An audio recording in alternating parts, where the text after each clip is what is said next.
Okay, we have a quorum, so let's get started. The agenda is up on the screen.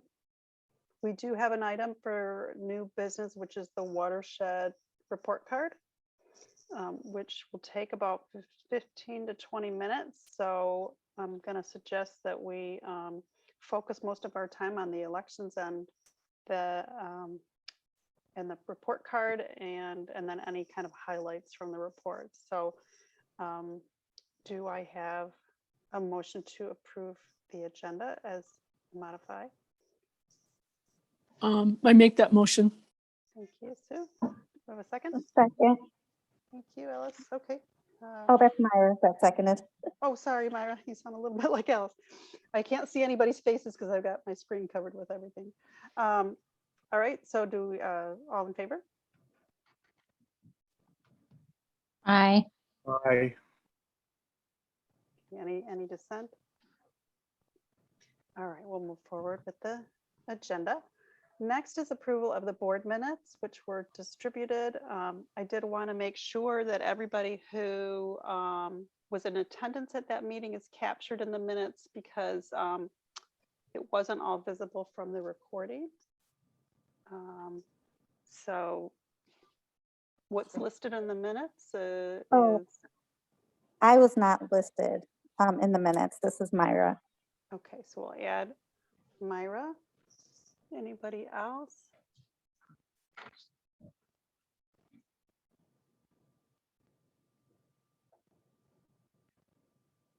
Okay, so with the addition of Myra to the meeting minutes, do we have a motion for approval of the minutes?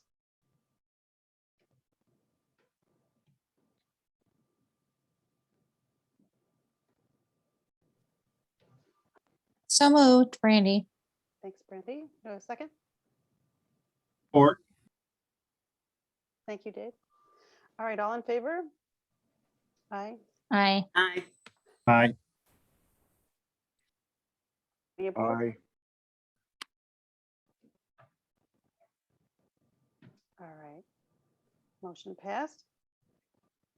All right.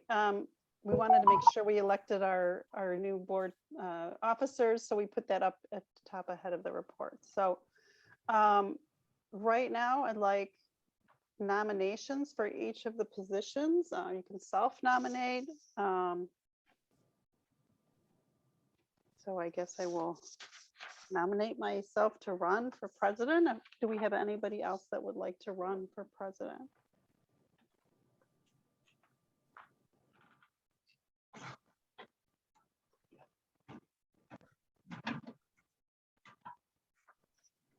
Okay, hearing none. Do we have any nominations for vice president? I nominate Alice. Okay, Thank you, Brandy. I do want to say that I will accept and I'll do it. But I just wanted to offer, if there's anybody else who's interested, I would support, somebody new if they're interested in being vice president this coming term. But I'll accept the nomination if no one else has interest.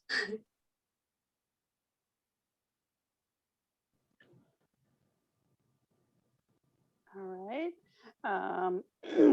Treasurer.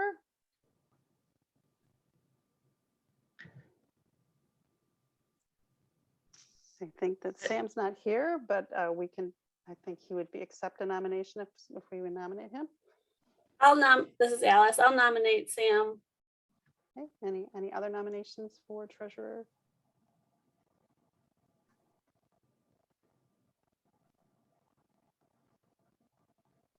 Okay, this is kind of how it goes, just for those who are new. Do we have a nomination for the secretarial position?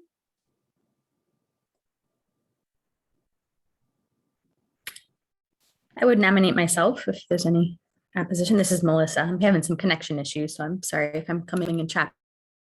Okay, thank you, Melissa. Anybody else? All right, we also have a position known as member at large to the executive committee, and that that person heads up the what do you call it? The board development committee. That's their major responsibility. Do we have a nomination for that position?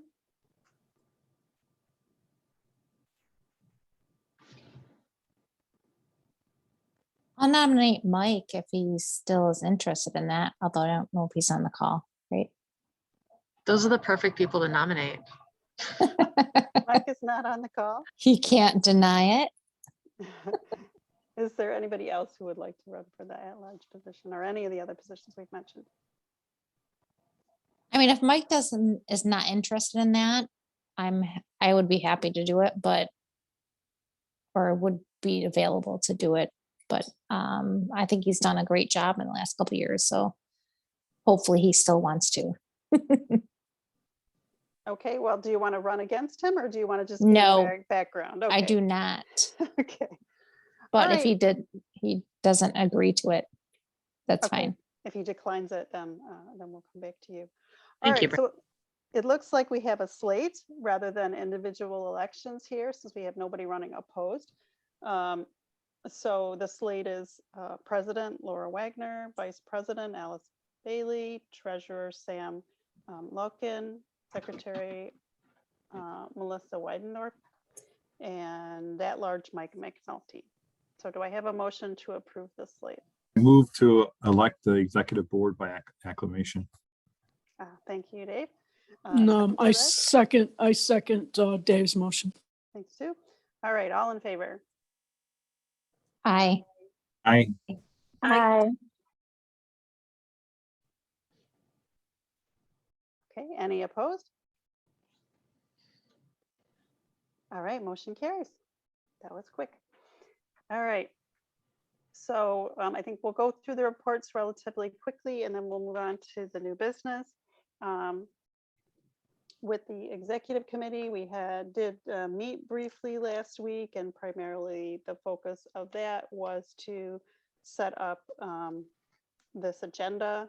And we also did talk about having a communication policy. So I offered to draft that for discussion at the next executive committee meeting, and then potentially to bring that to the board. So that would be more like if something's going to go out as a communication to the public and it has some significant impact on the organization. So for example, if it was an advocacy policy or advocacy position, the new policy would probably state that the advocacy committee has to sign off on it. So that's just an example of what it might start to look like, but we will bring that back in when it's ready for discussion. I think that was the main things that we talked about. So I'm going to move on to the executive director report, and Maria, if you wanted to highlight anything out of that report. Sure. Thank you, Laura. Well, I have good news. The application we submitted to River Networks River Rally Conference for a presentation was accepted. So we will be presenting a 90-minute presentation at River Rally in 2022, which is really exciting. What else? Marie, well, I attended the first SPAC Diversity, Equity, Inclusion Subcommittee meeting. So that went really well, and I'm really excited to serve on that committee. Another thing that is related to that, yesterday I was elected as chair of the RRAC, which is the Rouge River Advisory Council. So excited for that. And see if there's anything of great note that I want to highlight. We had a couple of really great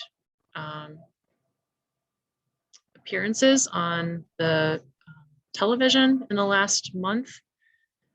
This week we had one on Fox 2 about the Stonefly search that's coming up. Sally did a really excellent job on that. Some of you may or may not have seen that. And I was on Channel 7 Action News talking about fats, oils, and greases, or the fatbergs, right before the start of the holiday. And that was a fun little stitch as well. So if you check that out, that'd be great. And then we have a number of staffing things that are happening in process. So we are in the process of hiring a monitoring and education assistant. We are also going to, and that has already been put out. We just hired a new intern for the monitoring program. Her name is Amber. And then we are looking to hire a restoration landscape architect / mentor. That person needs to be fully certified as a landscape architect, and that person's role would really be to help mentor some of our landscape designers so that they can achieve full landscape architecture certification. And that doesn't necessarily need to be a full-time position. So look for that in the next probably 4 weeks or so. We are going to be hiring one additional monitoring intern coming up in March. And then just a note for Sally, we are having our regular stonefly search on Saturday, January 22nd. So does anyone have any questions?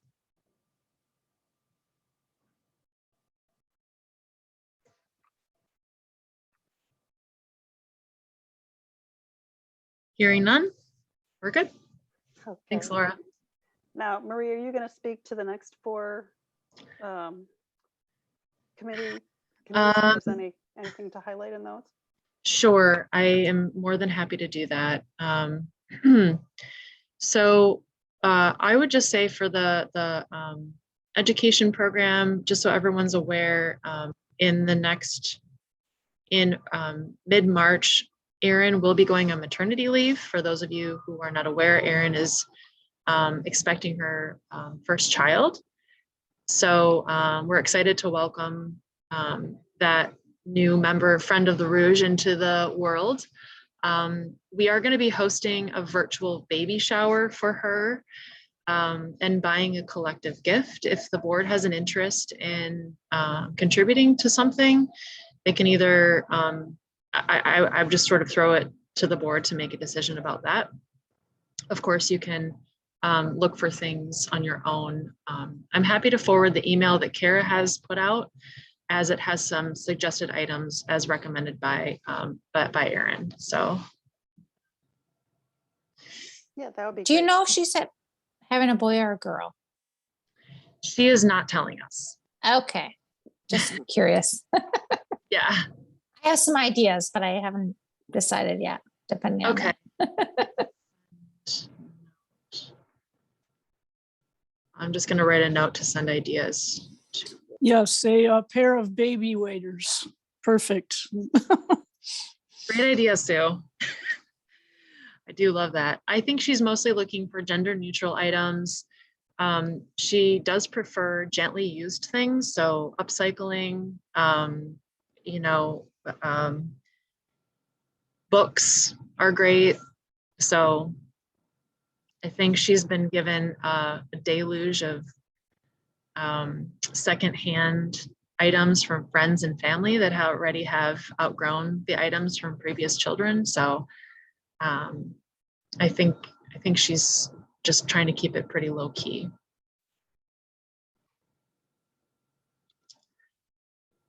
But other than that, I think the one big update besides that is that we were awarded another NOAA BWET grant to support the REP in the amount of $80,000. So that's really exciting.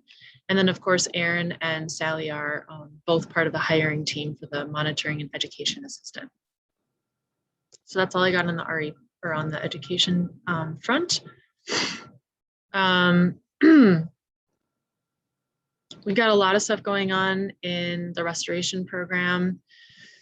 I think today we had a really great meeting with the Margaret Dunning Foundation, looking to support the purchase of another truck and another trailer for kayak transportation, which is really exciting. Some of you may know that Beaumont Health donated funding to support Friends of the Rouge purchasing 3 tandem kayaks, which is really great. That way we can go out on the water with folks without always having to pay for that or orchestrate an entire event with a local livery. But you can see all the sort of laundry list of grants and projects that are coming. I did want to provide just an update on Rouge Rescue. So since the previous board meeting, we've had discussions internally, both as staff. We've had discussions with the executive committee. And then Annette Desmarie was gracious enough to meet with myself and Cindy. So we're hoping that conversation continues to evolve to think about ways to make Rouge Rescue more fiscally sustainable while still keeping the heart and character of the project program going. And also I wanted to just say welcome to Annette and welcome to Heath, who are on the call. There are 2 members of the non-board members who are attending today. So welcome.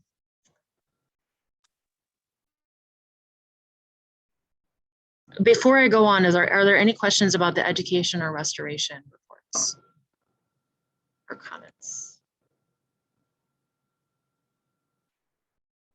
And of course, jump in at any time, but I'll just move on quickly to the monitoring committee. And I will say just that I think the establishment of 2 separate committees, the restoration committee and the monitoring committee, have been really helpful to staff. That's what they've reported to me.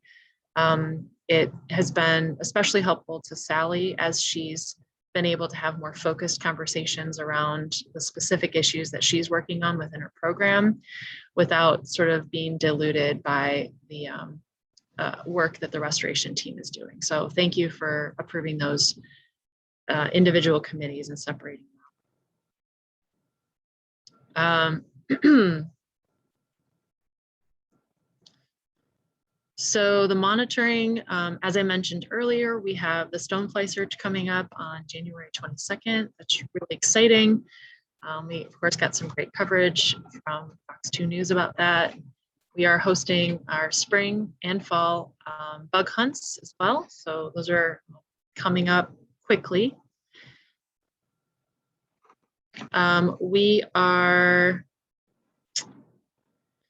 Some of the kind of fun things that are unique to the monitoring programs and ways that we're expanding the work beyond the traditional benthics, fish, and frogs and toads include assistance to the Ecology Center through a community foundation for Southeast Michigan funded project called Healthy Fish, Healthy People, which is community science to protect Southeastern Michigan anglers from toxic PFAS. Just want to say thanks to Irma for volunteering to help with that, as well as some of our longtime fisher people who are going to help with site sampling. And that'll help inform the Eat Safe Fish guidelines around PFAS in the Rouge. And we're hoping that that will evolve to allow more partnerships and more sampling to inform the public about the health and safety concerns of the fish that they're consuming.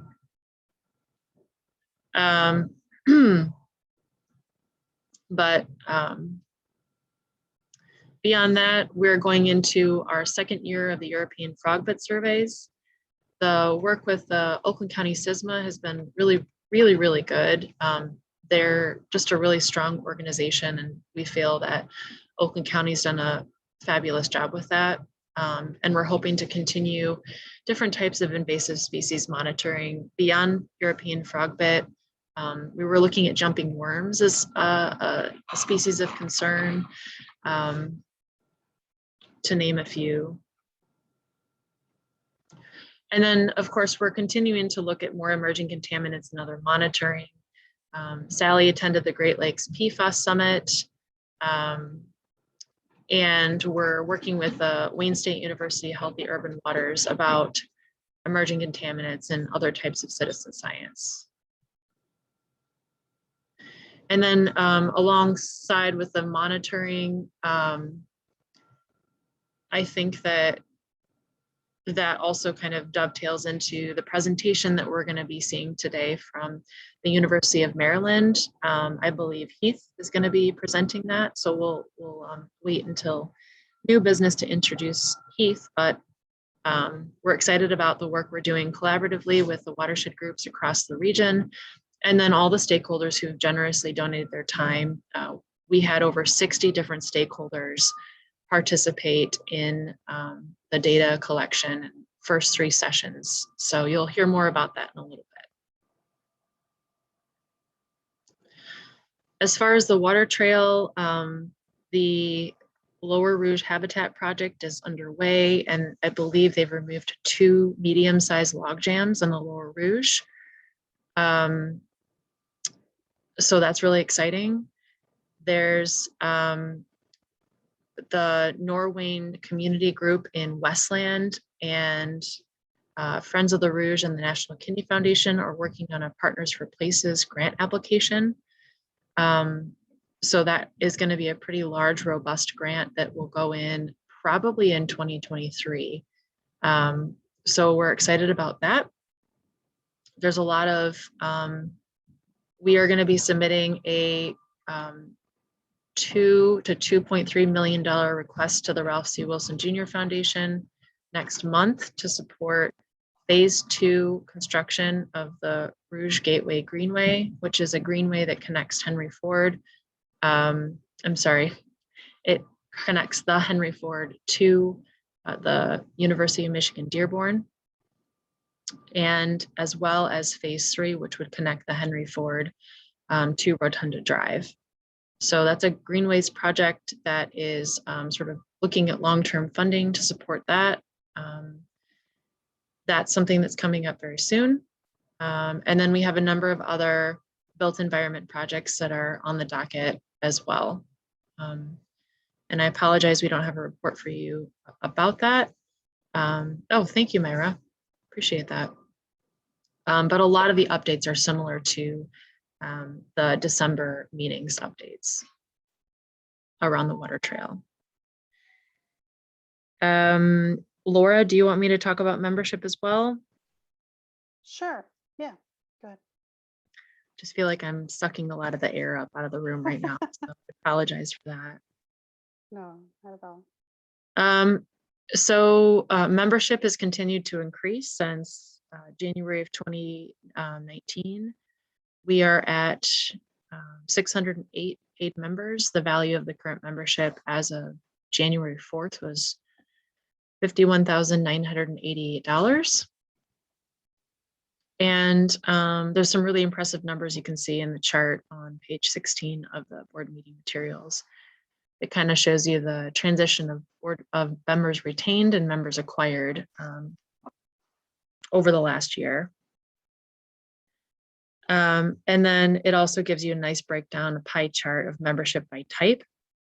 And so the most popular membership type is the Wood Frog at $50.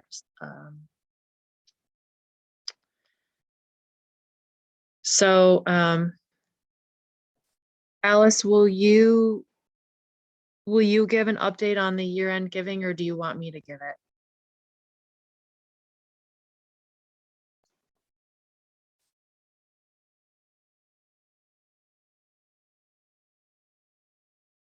Okay, I'll leave it. And then the board development committee. Oh, that's Mike. He did send a document out to all of us. The onboarding, I think, document. I think I was, I'm sorry, I think I was I on mute? Yes, you were. Yeah. I said, Marie, you can go ahead and share if you have the final number. I was going to talk about it, but if you want to share that excitement, go ahead.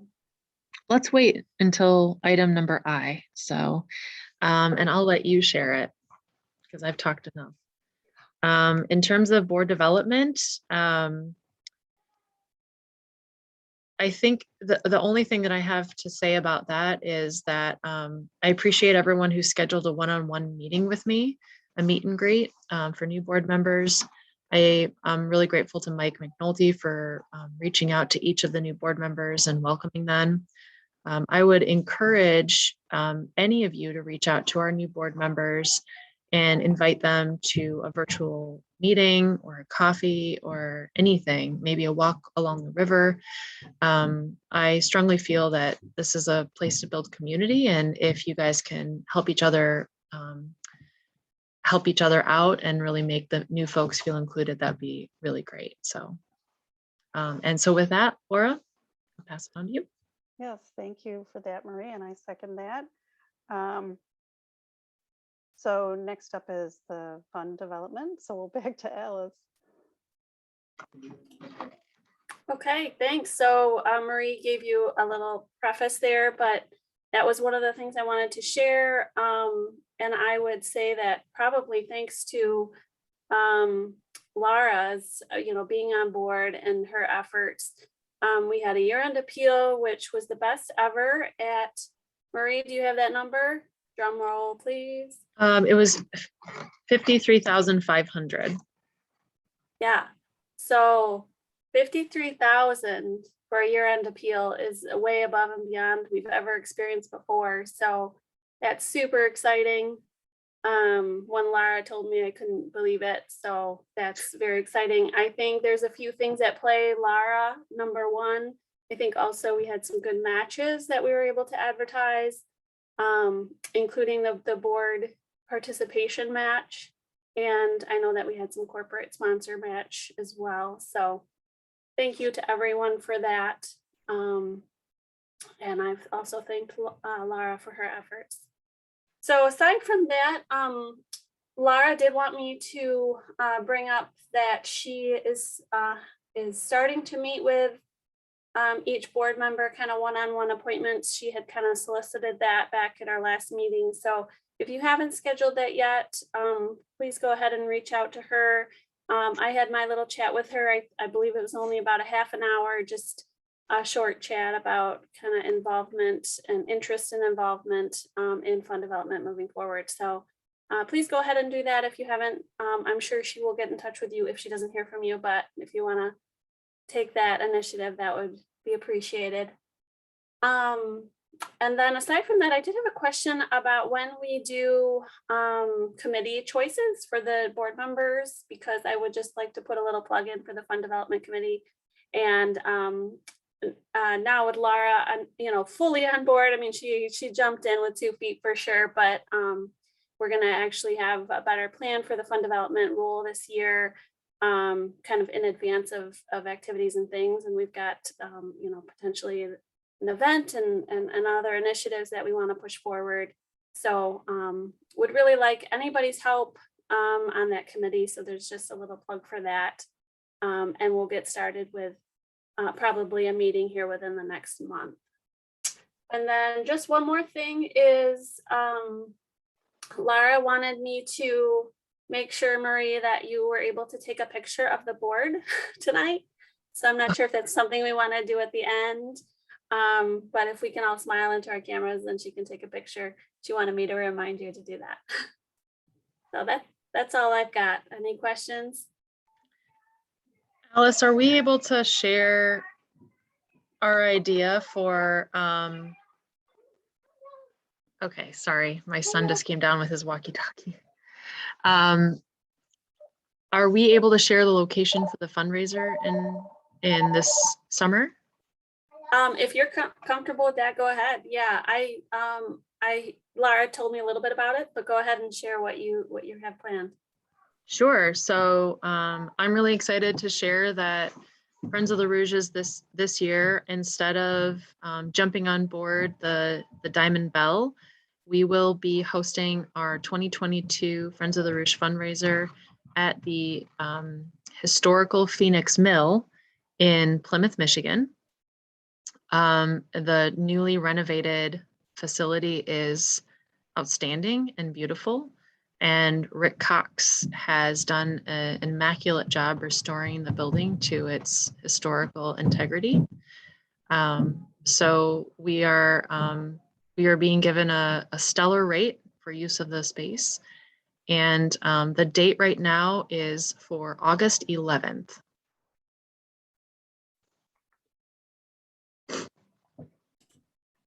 Details to follow. So That's awesome. Thanks, Marie. So if that sounds Yeah, exciting very to cool. you, if it sounds exciting to you, please join the Fund Development Committee so you can help us plan and make the most out of it. thank you, Alice. Yep. Great. Back to you, Laura. Thank you. I did want to note to those who may not know that Laura has grown into a director level position and she was promoted at the beginning of this year. So well deserved.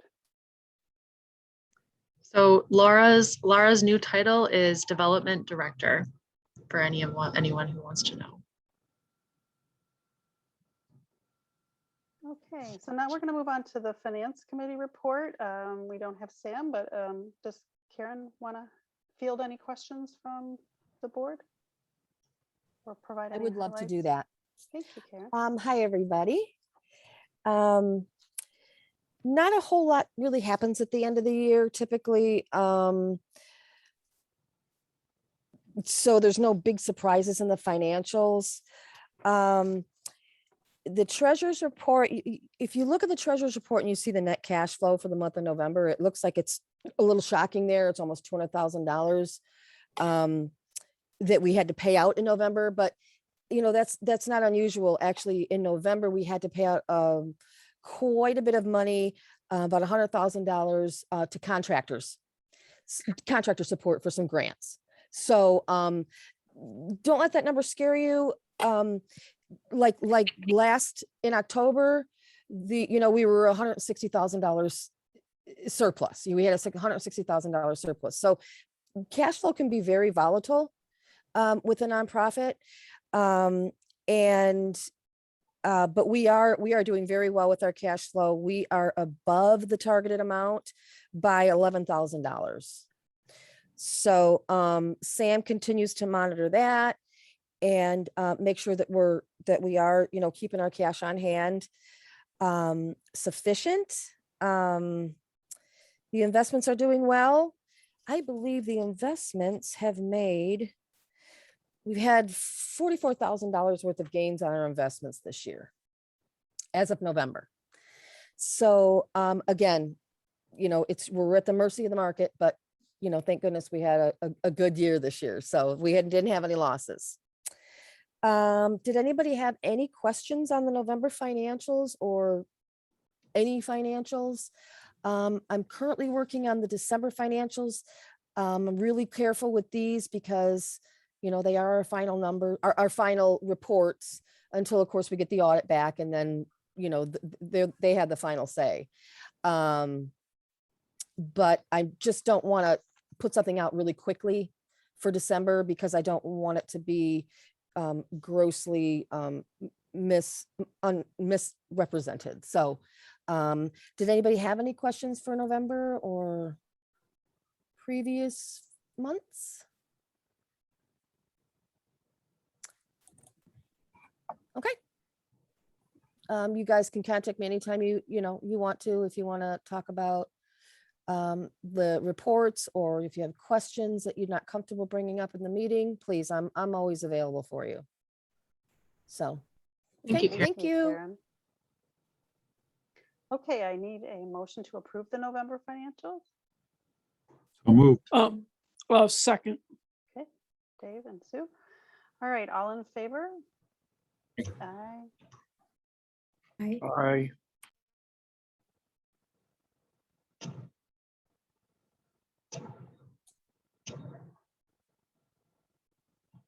A lot of unmute eyes, I think. Aye. Aye. Hi. Aye. Okay, any opposed? All right, November financials are approved.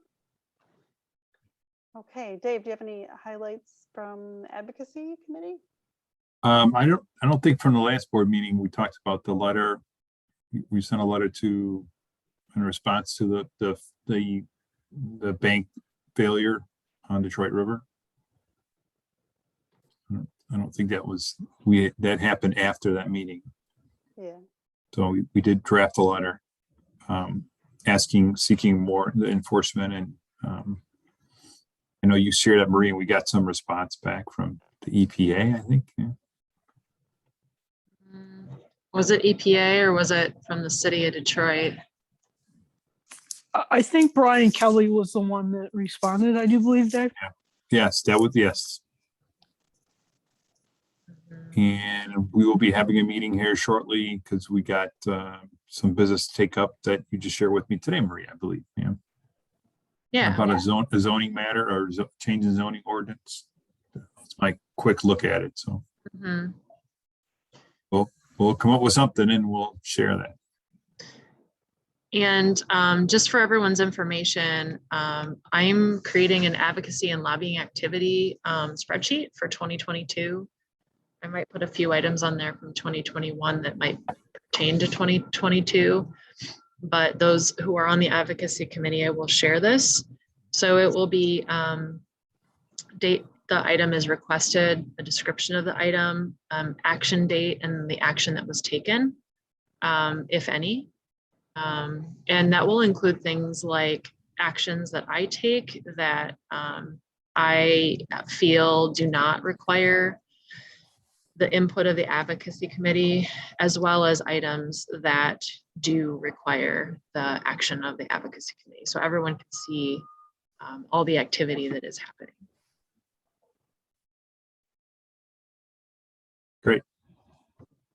All right. That's all I got. Thanks for the update, Dave. All right, moving on to new business. We have one item on there, which is the Watershed report card. And I will turn that over to Marie. And Heath, let me know if you need co-hosting abilities to share. I do have a couple of things that I wanted to share, so that might be good, but not 100% necessary. So I'm going to go ahead and make you co-host, and that way Okay. you have the ability to better do your presentation. So thank Okay. you. Great. Well, thanks you guys for inviting me here. It's always fun to talk about report cards and stuff. I've been working on ecosystem health report cards and socio-environmental report cards since 2009, starting with the Chesapeake Bay and moving around to different places. So it's always, I enjoy talking about it, and really excited about this project, which we've just started in earnest. We started in November with a series of workshops with stakeholders from the 5 watersheds that we're working with, and those are the Clinton, Huron, Raisin, Rouge, and Detroit. So our goal is to prepare or help you guys prepare. When I say you guys, I'm really talking to Marie. A report card that reflects the socio-environmental health of the Rouge watershed. And we're also interested in doing this for the other 4 watersheds and groups that we're working with.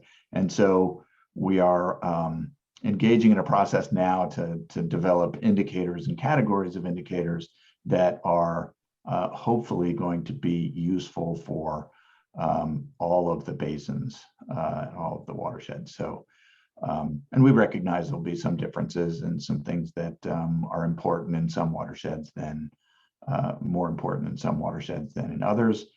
So that we'll have some flexibility.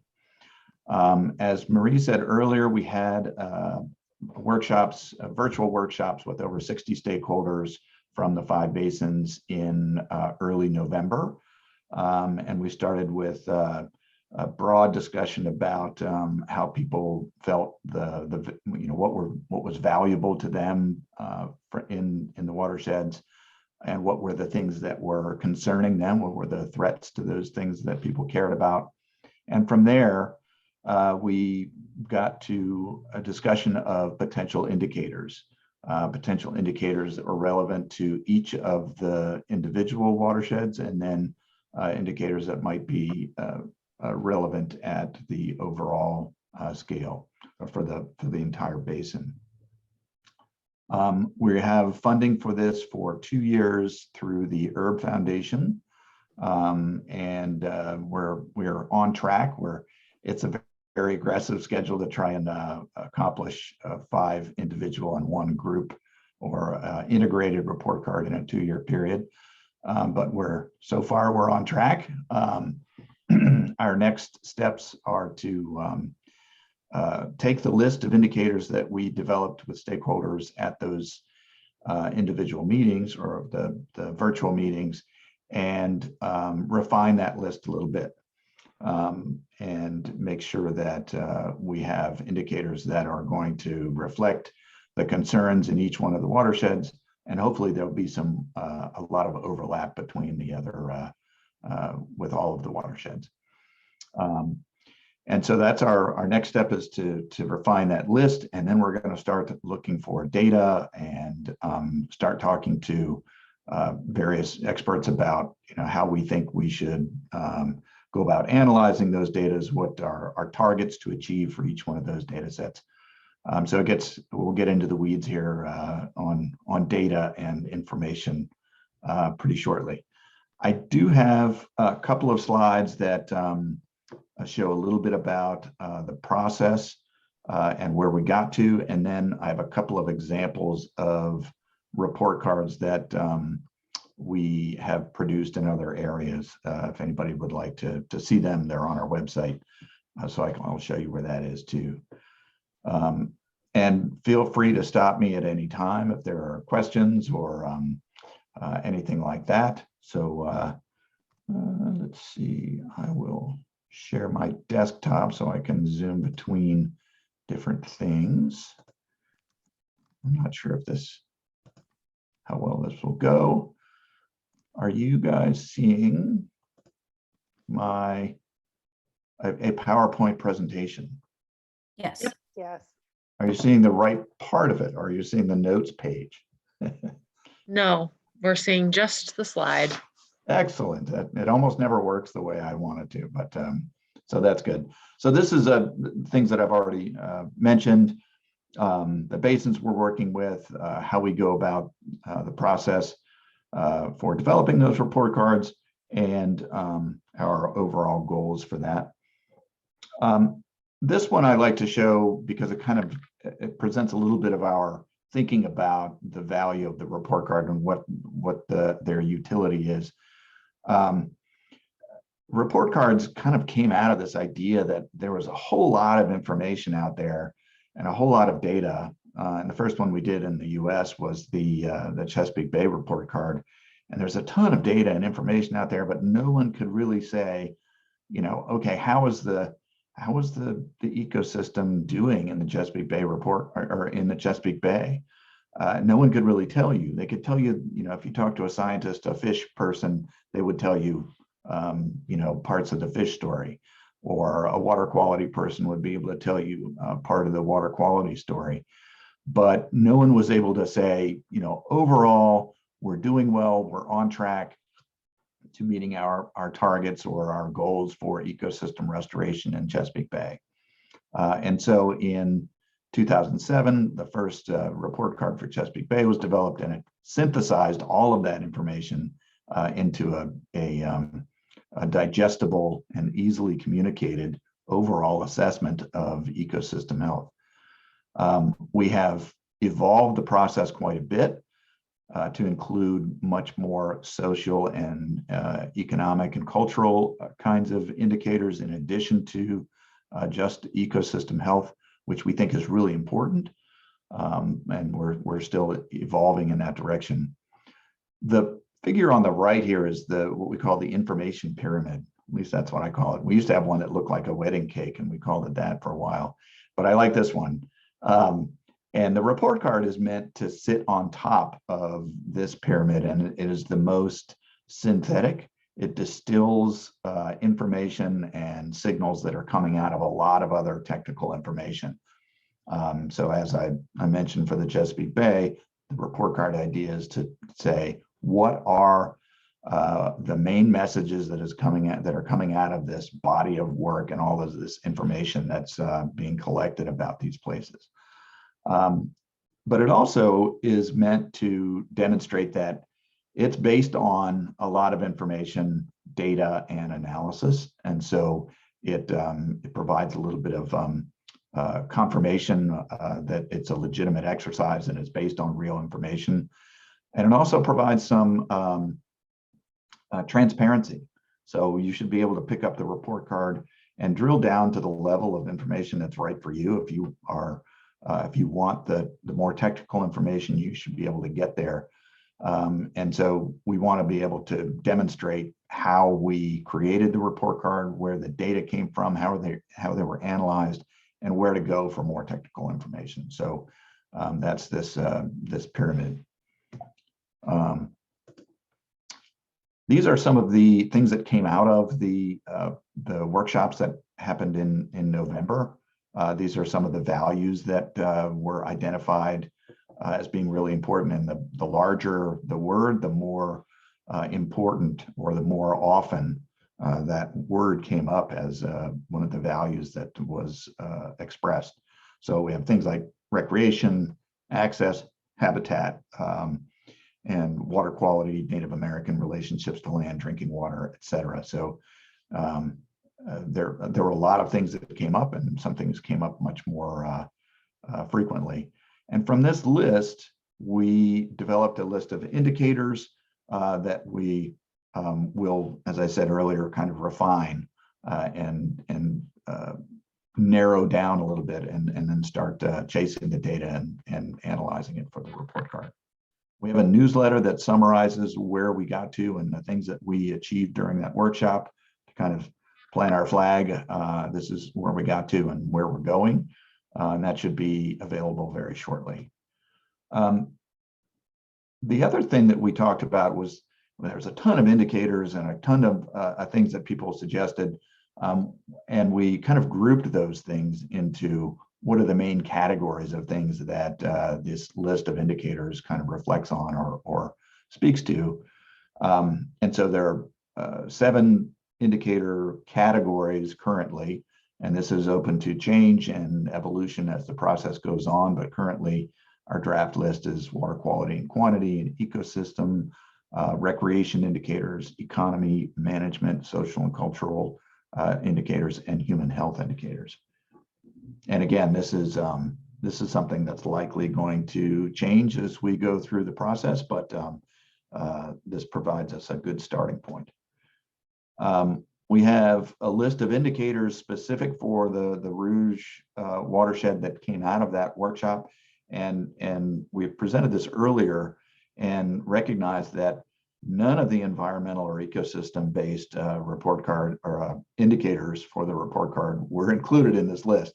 And I think one of the facilitators, George, I think, was facilitating this, and he said, "You guys said, you know, we've got these environmental ones. We know what those are, and so let's focus on some of these ones that we need to develop a little bit more." So we need to put this list together with the other one. So these are some of the indicators that were mentioned from the social, economic, and access kinds of categories. And then here are some of the other indicators that came out of the group overall for water quality and water quantity. Lots of good ideas there and potential indicators. And then ecosystem health also. These are some of the ones that came out of the overall group. And Marie, we'll work with you guys to kind of refine that list. Our goal for the next week is to put together our thoughts on indicators, and we'll work with you to kind of refine that list. Just to follow up on that, the University of Maryland did present to the RRAC yesterday and asked for feedback. So we're hoping to get some feedback from folks in the RRAC. Yep. And then we are hoping to present this to the full Alliance of Rouge communities for feedback as well.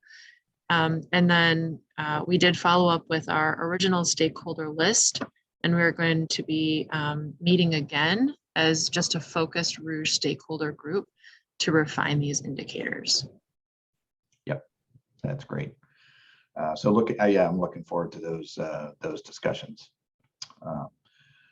So I'm happy to take any questions now. I also have a couple of report cards that we've done in other areas to show you guys kind of how they might look.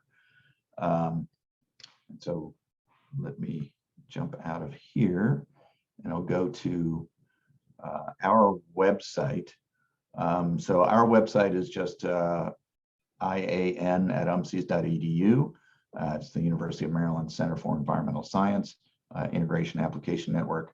And if you go to our publications page, you can see all of the report cards that we've worked on, since 2007.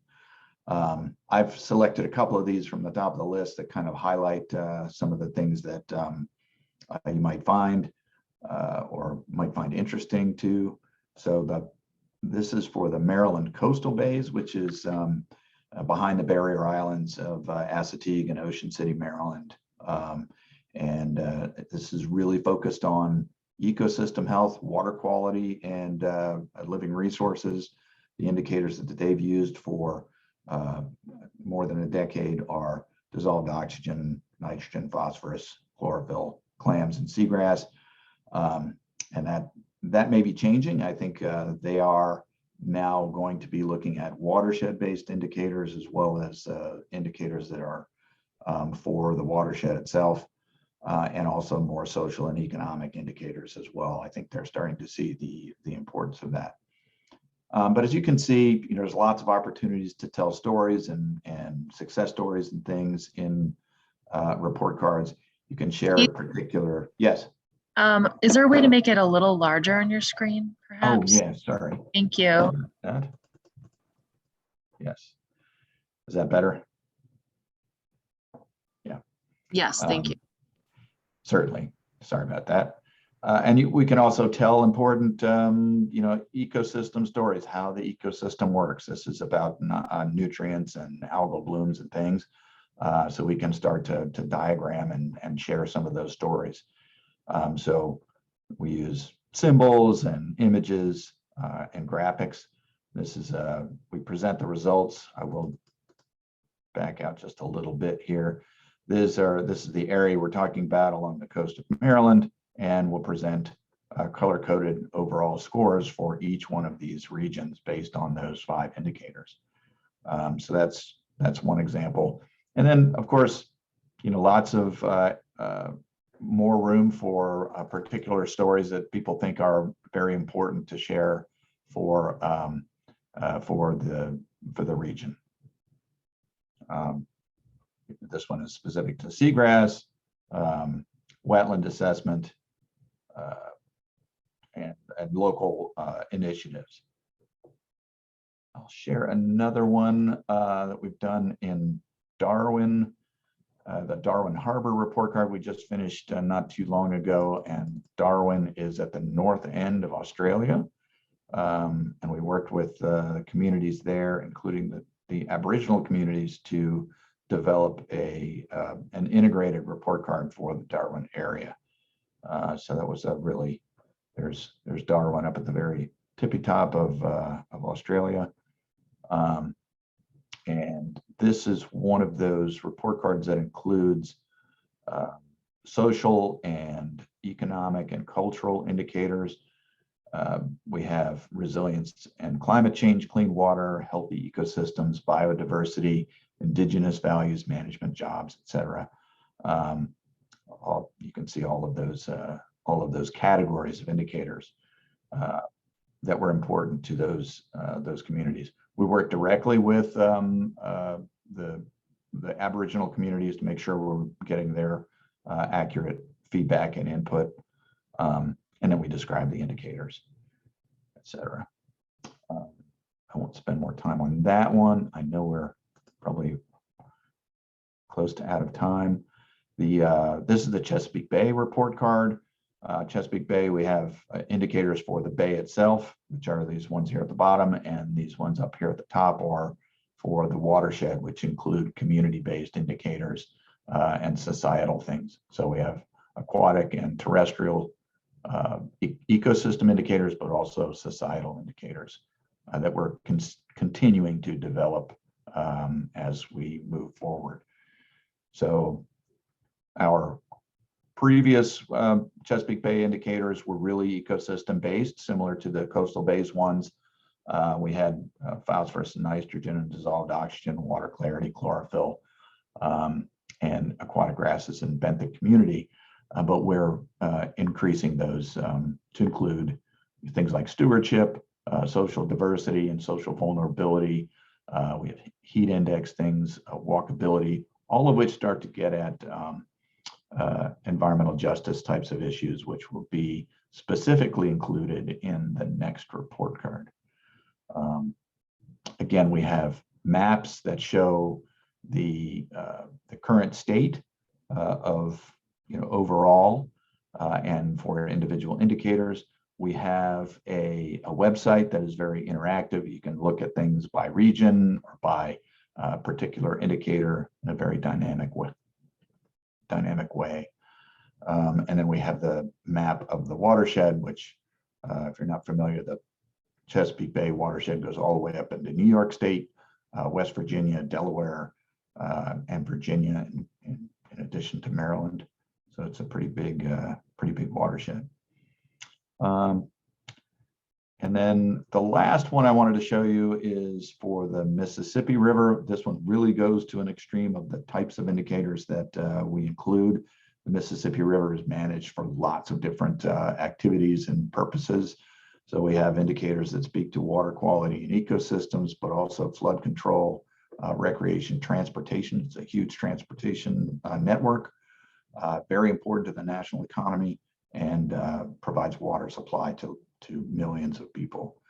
And so this is a huge undertaking. We've done it twice now with America's Watershed Initiative in 2015 and 2020.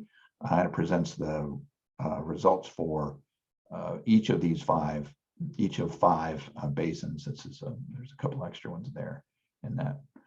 But again, we talk about some of the things that we value. What are some of the things that we see that are threatening those values? And then we talk about the individual scores for different regions and individual indicators. So with that, I'll stop talking. I know it's 6 o'clock. I know we're probably out of time. But if anybody has any questions, feel free to contact me, send me an email, or ask now if anybody has those.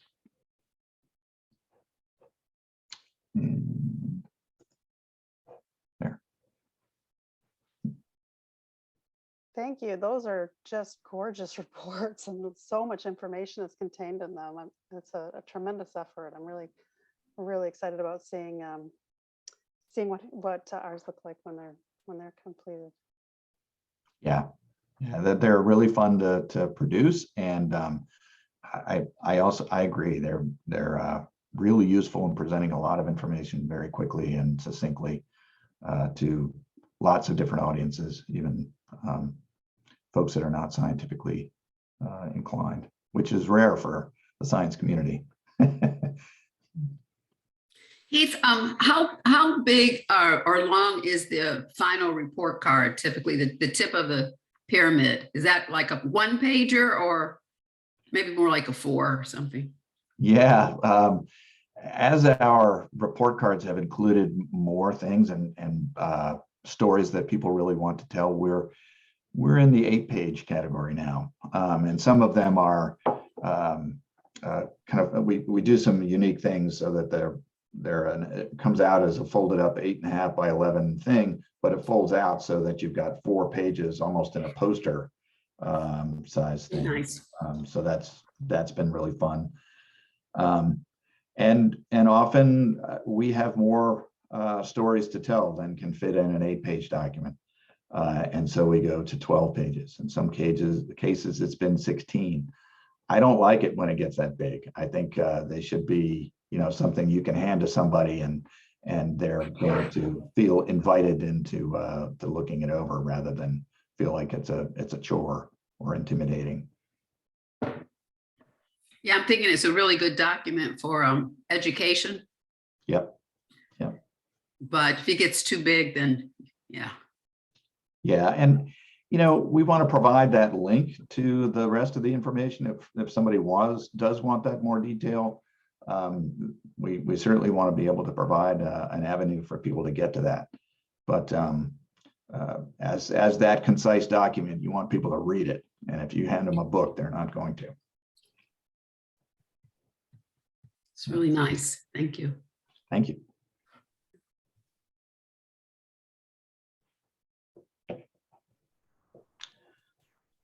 Well, thank you guys for letting me talk about report cards. As you can tell, I really like talking about report cards and very excited about this project. And you'll be hearing a lot more from us and about us, I hope.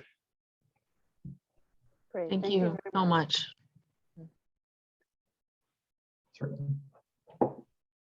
Okay, that concludes our formal agenda. Do we have any walk-ins?